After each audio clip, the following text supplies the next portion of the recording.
ప్రభునందు ప్రియమైన దేవుని బిడ్డారా, ప్రభైన యేసు నామమున మీకు శుభములు. జీవముగల దేవుని కృపావర్షం మీపై సమృద్ధిగా కురియునుగాక.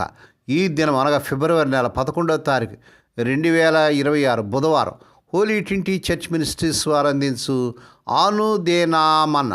ఈ దినామన ధ్యానాంశం సంతోష హృదయం. సంతోష హృదయం దేవుని వాక్యాలు చదువుకుందామండి. కీర్తన గ్రంథం 4వ కీర్తన 7వ వచనం. అధికమైన సంతోషం నీవు నా హృదయంలో పుట్టించితివి. సామెతలు 15:13 వచనంలో సంతోష హృదయం ముఖమునకు తేటనిచ్చును. దేవుడు తన పరిశుద్ధ వాక్యం దీవించునుగాక. దేవుని బిడ్డలారా, దేవుని వాక్యాన్ని ప్రతిదినం కూడా ఉదయకాలం లేచిన వెంటనే చదువుతున్నారా? ప్రార్థన చేసుకుంటున్నారా? కొంత సమయం ప్రభు సన్నిధిలో ప్రార్థనలో ఉంటున్నారా? ఈ నూతన సంవత్సరంలో ఈ 2వ నెలలో దేవుని బిడ్డలారా, మరి ప్రతిదినం కూడా దేవుని వాక్యం క్రమరీతిలో చదువుకోవాలని ప్రభు పేట మిమ్మల్ని అభ్యర్థిస్తున్నాను. ఉదయం సాయంకాలంలో రాత్రులు కుటుంబ ప్రార్థన తప్పకుండా మన గృహాలు ఉండాలి. దేవుని బిడ్డ దేవుని వాక్యంలో ఇదే కాలంలో మనం చూచినట్లయితే ఈ కీర్తన గ్రంథం 4:7-8 వచనాల్లో పరిస్థితులతో సంబంధం లేకుండా దేవునిపై నమ్మకం ఉంచడం వల్ల కలిగే నిజమైన ఆనందం మరియు సంపూర్ణ శాంతిని తెలియజేస్తుంది. భౌతిక సంపద కంటే దేవుని సన్నిధి గొప్ప సంతోషాన్ని ఇస్తుందని, యెహోవా యందు నివసించడం వల్ల నిర్భయంగా ప్రశాంతంగా నిద్రపోగలవని దావీదు భక్తుడు ఈ వచనాల ద్వారా బోధిస్తున్నాడు. ఈ దినాలు అనేక గృహాల్లో సంతోషం లేదు. అనేక మంది ఆ వ్యక్తుల్లో నిజమైన సంతోషం లేకుండా ఉన్నారు. సంతోష హృదయం ముఖానికి తేటనిస్తుందట. మరి మన హృదయంలో ఉన్న సంతోషాన్ని బట్టే మన ముఖంలో ఆ తేటదనాన్ని ప్రజలు చూడగలుగుతారు. ఈ కీర్తన గ్రంథం 4:7-8 వచనాలు. 7వ వచనం, ధాన్యము ద్రాక్షారసం విస్తరించినప్పుడు కలుగు సంతోషం కంటే నీవు నా హృదయమున అధిక సంతోషం పుట్టించున్నా అంటాడు. అనగా లౌకిక సంపద లేక భౌతికపరమైన దీవెనలు, ధాన్య ద్రాక్షారసం ఇచ్చే సంతోషం తాత్కాలికం. దేవుని దయ మరియు సన్నిధి కలిగించే ఆనందం వాటికంటే మిన్నైనది, శాశ్వతమైనది. దేని బిడ్డ, ఈ లోక సంపద మీద, లోక వస్తువును బట్టి, లోకంలో ఉన్న భోగభాగ్యాలు బట్టి నువ్వు సంతోషించగలవంటే అది జరగని పని అండి. ప్రభువులోనే నిజమైన సంతోషము, ఆనందం ఉంది. 8వ వచనం, యెహోవా నీవు మాత్రమే నన్ను సురక్షితంగా నివసింపజేయుచున్నావు కాబట్టి నేను సమాధానం గలవాడే పండుగ నిద్రపోదునంటాడు. ఇది అనేక గృహాల్లో నెమ్మది లేదు, సమాధానం లేదు.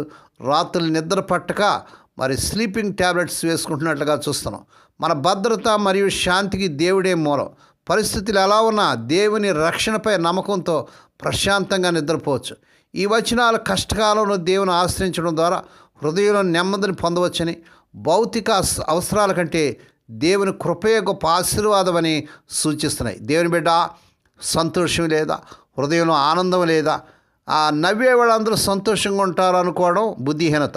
నవ్వులో అనేక రకాలు ఉన్నాయి.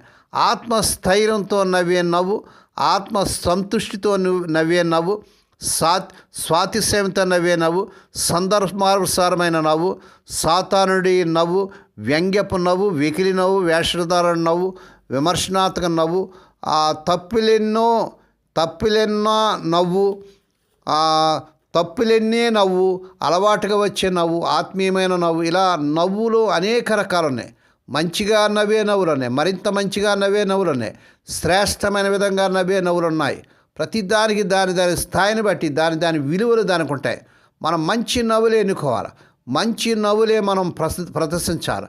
మంచి నవ్వులు హృదయం లోతులను చొచ్చుకుపోతాయి, హృదయాన్ని కదిలింపజేస్తాయి. అవి సుదీర్ఘ దూరం పయనిస్తాయి, సుదీర్ఘకాలం నిలిచి ఉంటాయి. మంచి నవ్వులు ఎప్పుడు మంచే చేస్తాయి. మంచి నవ్వులు ఆత్మీయమైన నవ్వులు, ఆత్మీయతను ప్రదర్శించే నవ్వులు. అవి పెదాల నుండి కాక హృదయాంతరంగాల నుండి వస్తాయి. ఎప్పుడైతే యేసు ప్రభు మన హృదయంలోకి ఆహ్వానించబడతాడో ఆ సరైన నవ్వు మనలోంచి వస్తుందండి. సరైన ఆ సమాధానం, శాంతి, సంతోషం హృదయాంతరాంగంలోంచి వస్తుందండి. అవి బలవంతంగా తెచ్చిపెట్టుకుంటే వచ్చేవి కాదండి. సంతృప్తి చెందిన కృతజ్ఞత హృదయాల నుంచి స్వాభావికంగా పెళ్ళిబుకి వచ్చేవి. అవి ఆంతర్య ఆనందం యొక్క బాహ్య ప్రదర్శన. రోజులు గడిచే కొలది అవి పెరుగుతూ ఉంటాయి కానీ తరిగిపోవు. మంచి నవ్వులు హృదయాలను పులకరింపజేస్తాయి, మనసును ప్రవహింపజేస్తాయి, ప్రాణాత్మ దేహాలని ఆనందభూతితో నింపివేస్తాయి.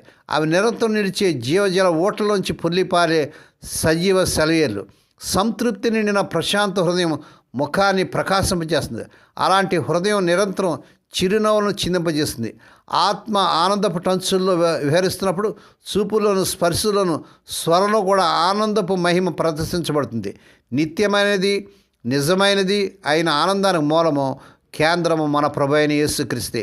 దేని బిడ్డ, ఈ నిజమైన సంతోషం, ఆనందం, ఈ చక్కని నవ్వు నీకు రావాలంటే నేడే నీ పాపం ఉన్నట్టుగా ప్రభు సన్నిధిలో ఒప్పుకొని యేసు ప్రభు నీ హృదయంలో నీ దేవునిగా, రక్షకునిగా అంగీకరించు. ఆయన నీకు సంతోషాన్ని ఇవ్వాలని, నీకు మంచి నవ్వుని ఇవ్వాలని, నీ హృదయ అంతరాంగంలో గొప్ప ఆనందాలు ఇవ్వాలని కోరుతున్నాడు. ఆ రీతిగా చేటుకు పరిశుద్ధాత్మ దేవుడే మిమ్మల్ని ప్రేరేపించునుగాక. దేవుడి మాటలు దీవించునుగాక. ప్రార్థన చేసుకుందాం. పరిశుద్ధుడైన మా తండ్రి, ఈ దినాల్లో అనేక మంది తండ్రి నిజమైన సంతోష, శాంతి, నెమ్మది లేక హృదయాల్లో నాయన వేదనతో, దుఃఖంతో ఉన్నారు ప్రభా.